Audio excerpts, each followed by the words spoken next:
Hi, this is Phil Newman. I'm the editor-in-chief of Longevity.Technology, and I'm delighted to say I'm joined by Ultrahuman's CEO and founder, Mohit Kumar. Hey, Mohit. Hey, Phil. Good to see you and excited to be here.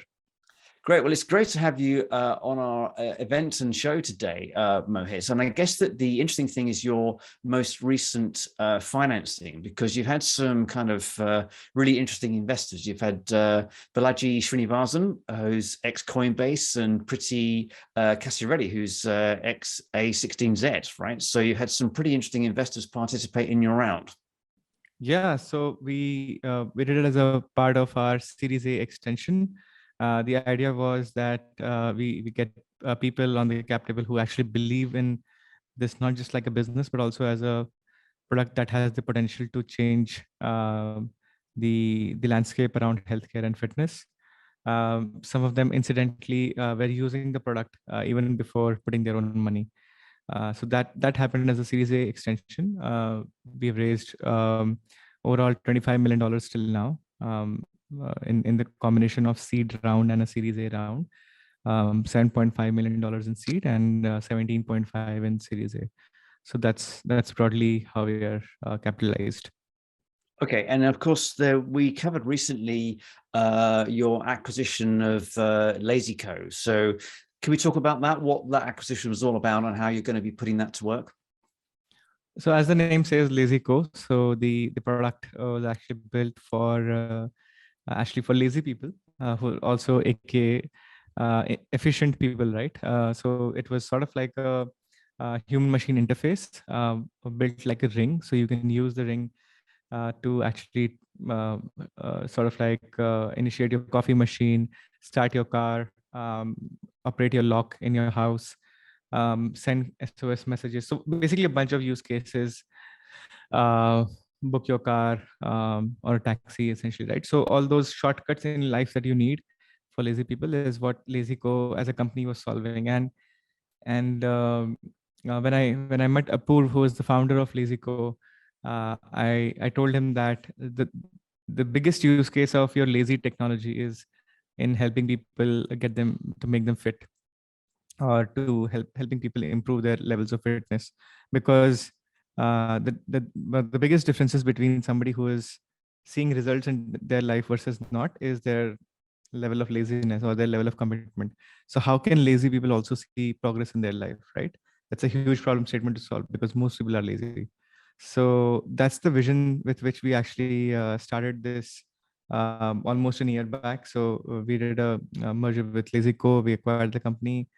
LazyCo had a product called Aina. Aina was a ring interface, and we repurposed the product. We actually sort of like built a newish version of the product with more biosensors and much more capabilities to help you know more about your body and to find out shortcuts to your health. Very good. So the Ultrahuman M1, which is your existing product, is this going to be staying at M1, or will this new system be the M2? What's the plans in terms of your product roadmap now? So this will be the R1. So M1 is M stands for metabolism.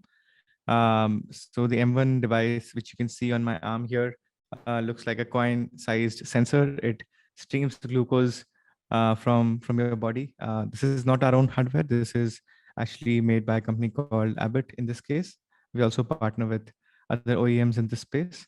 So in this case, we actually stream glucose data from your body, provide a layer or apply a layer of analytics on the glucose data to tell you what's happening inside your body in terms of your response to food, sleep, exercise, stress, etc. This is very valuable data because glucose is a highly reactive biomarker. It changes or reacts to almost everything. And if you can look at the reaction of your glucose, you can actually learn a lot more about your glucose metabolism.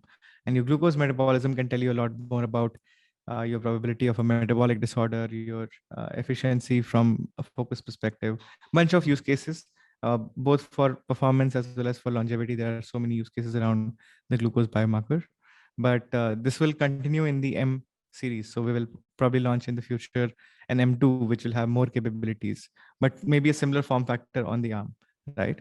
The new hardware is a ring, so it will start with R. So this will be the R1, and that's the first generation of our own wearable. Very good. Well, CGM is something that's been really tracked a lot in both the biohacking community as well as the longevity community. So with regards to the way that the market is now going, I mean, the market is set to be huge, nearly 40 billion by 2025. So looking into that marketplace now, what are the plans for Ultrahuman? I mean, where is your market now, and where do you plan to go in the future? The market is pretty massive, but also very early. We're still in very early days of understanding how glucose metabolism affects your health, especially when you don't have a metabolic disorder.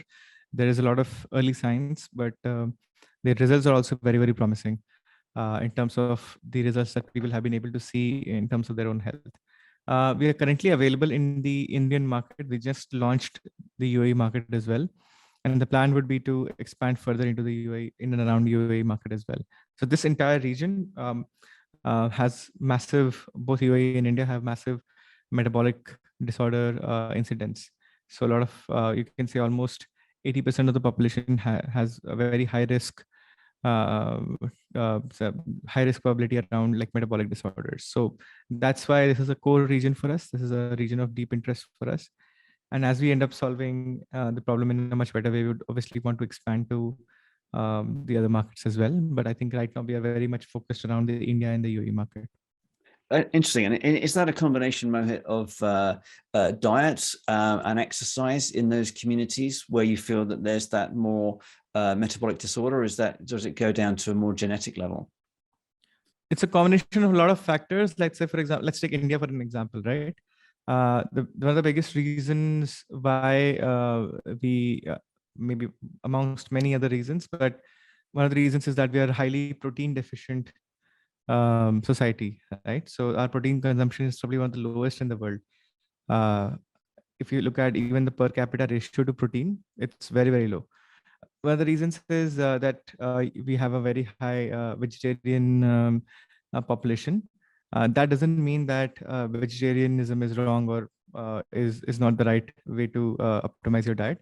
The simple part is that even in vegetarian foods, if you look at fibers, so there is absolute lack of fibers currently today because a lot of vegetarians don't end up consuming fibrous vegetables, but also like largely starch-oriented vegetables.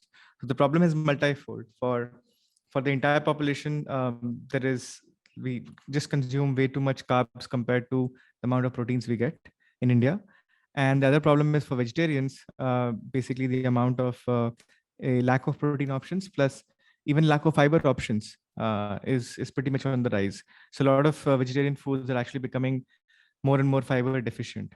So that's another massive problem. Why it's a food supply chain problem. It's a food quality problem that's actually affecting the rise of metabolic disorders. Apart from the other incidences around, like we are a very sleep deprived society as well. Not the most, but then probably one of the top most sleep deprived societies. That's also affecting, as you know, sleep affects your state of insulin sensitivity. So in combination of poor food plus poor sleep, this is sort of like a multi-headed weapon. So that affects your health. Interesting. Right? So double whammy. Yeah, lots of factors coming into play there, and the need for your product. So let's just talk about your typical users. I mean, who's buying and using your product, and does that align with their metabolic state, or have you got people that are more actively looking to manage their health and health span? We actually have users in two different extremes. So on one side, we have a lot of biohackers, really fit individuals, athletes, Olympians, people who are into data, health data, or otherwise as well, like most of the startup founders, CEOs, investors, top bankers. All of these folks actually use the product. So if you go to a top financial district, you will probably spot the product in India, maybe just within like 5 minutes. That's how dense we are in you can say in the top performance community. And on the other side, we are also used by the platform is also used by essentially people who have metabolic disorders or early symptoms of metabolic disorders, or people who are being a little bit more proactive with their health, essentially when they see diabetes in the family, or when they see that the dietary patterns are more aligned towards developing metabolic disorders. So those are the two extremes where we get a lot of interest. And how about yourself, Mohit, as we finish off today's interview? How did you change your life now you've been using your product for a while? Yeah, so it's been phenomenal, especially working on, like, I work on one factor of CGM, which is glucose variability. And I think it's been phenomenal, given that it has shown me correlations between my lack of sleep and lack of hydration linked to glucose variability.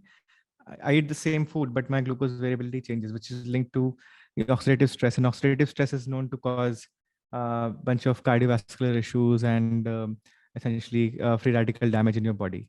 So what I've done over time is that over the last 7 to 8 months at least, I've tried to be in a very restrictive oxidative stress zone by restricting my glucose variability. And it's not been very hard, to be honest, because I just made better choices by replacing some foods that were essentially really negatively affecting my body versus the ones that tasted almost equally, but equally good, but essentially did not affect my body negatively. So that's why it's been a huge success. So I'm loving the journey.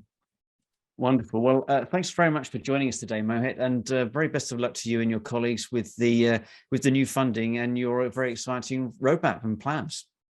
Thank you, Phil. It's been a pleasure to chat with you, and look forward to chatting again in future.